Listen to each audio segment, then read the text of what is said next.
Hello guys, in this video I'll show you how you can fix can't watch demos on Faceit or Premiere, and you're getting this error here. Demo path does not exist. So let me show you how you can fix that.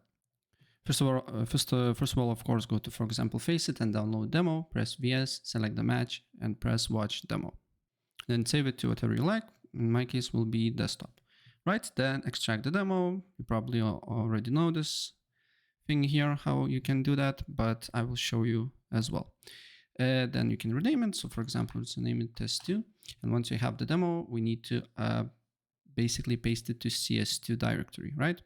Just open up Steam, go to CS2, right click on it, go to properties, installed files, browse, right? And then go to game and then CSGO and paste this particular demo here, right? Then what you need to do here, super important, you need to click on the demo, right click, and then copy the path. Probably when you try to watch demo, you just need to you just write play demo and the name.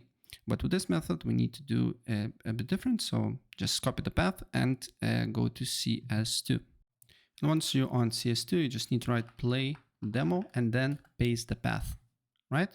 And put the demo with the path. Press enter. And now, as you can see here, the demo will work. You can see here it's working. So yeah, that's basically it. And if I help you out, please press like.